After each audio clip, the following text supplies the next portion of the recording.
Well, look what came today.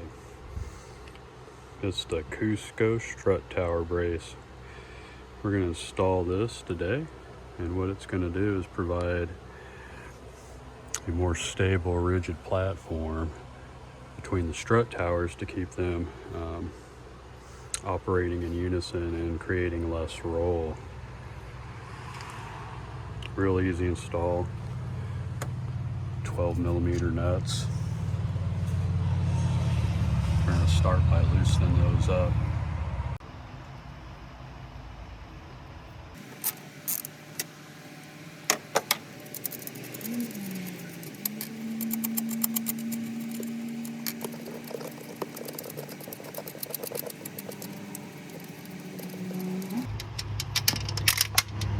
Oh dang, I needed that.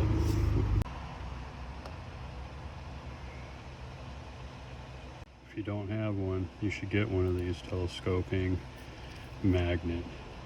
You notice I dropped that nut way the heck down there, and I was able to fish it out.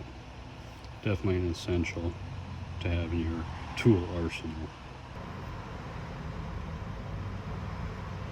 So in the packaging it does come with some instructions and some other information, torque value, but I can't read it.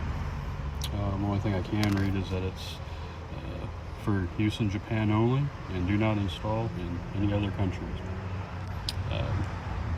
Okay.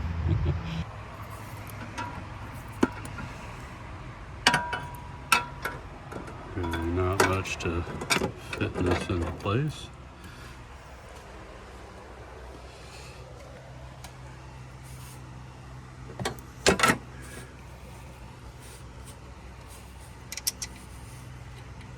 We're almost done.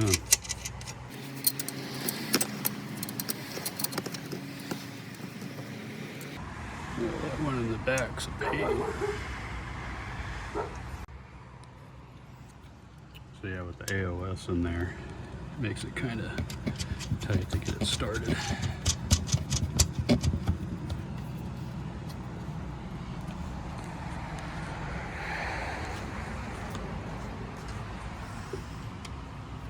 Got a room on the driver's side.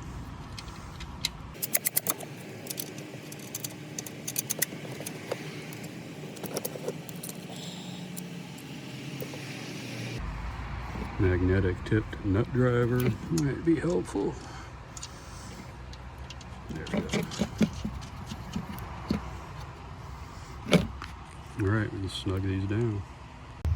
Alright, so we've got our nuts snug down on both sides. What I can find online is you're looking for 14 to 16 foot-pounds. I'm going to go with 14. Really shouldn't take too much.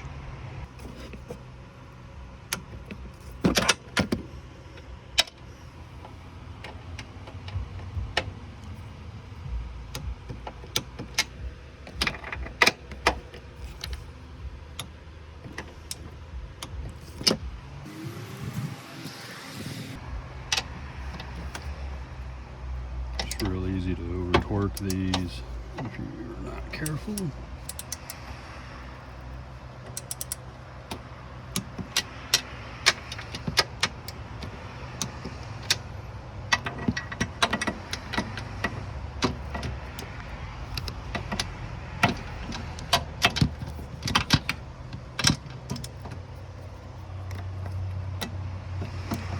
All right, great. We've got our bar installed. We've got our nuts torqued down to 14 foot-pounds.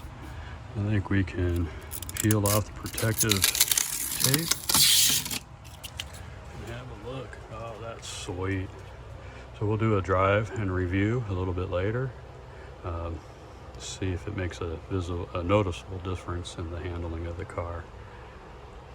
Oh, I like the way that looks. I think I'm going to change some of the piping, the intercooler piping, maybe to some stainless or something to match. Yeah, that looks cool. Hello friends, and welcome to this installment of Zoyco Garage. Today we're going to be checking out the Cusco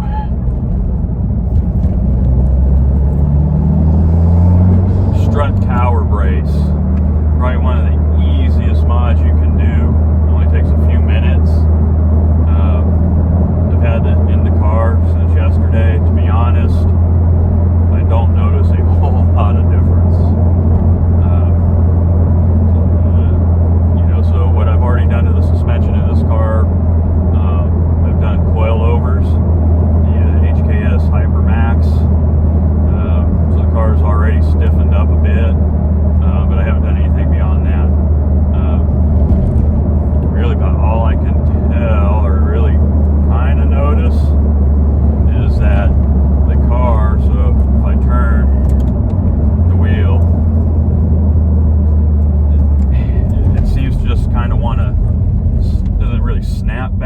pull back to the opposite direction, kind of just back to center. It's really about all I maybe notice, and that might just be because I'm thinking about it. It doesn't really feel a lot stiffer. It's not diving in any quicker. This feels like it's kind of pulling back a little bit more firmly. Kind of interesting. But just right off the bat, after a couple hours driving around, yeah, I don't feel a whole lot of difference. Like I said, it's kind of wanting to snap back a little bit. And when I say snap back, not really snapping back. It's just kind of pulling back a little bit. That might just be the alignment of this car. I never really paid attention to it. So next on my list of suspension upgrades, I have a set of white line front and rear sway bars and end links. So we'll be doing those next. And I believe that's where I'll gain the most benefit, or see the most benefit and most noticeable differences in the handling and feel of the car while driving. Front tower brace, strut tower brace, looks really cool. Only takes a few minutes to install. I think in the totality of everything, yeah, it's probably worth doing. If it's just one thing you're doing and you're looking for something really substantial, that's probably not it. It may be more noticeable on a stock suspension setup. I also have the Cusco rear brace. I'm going to imagine it's going to be kind of the same thing.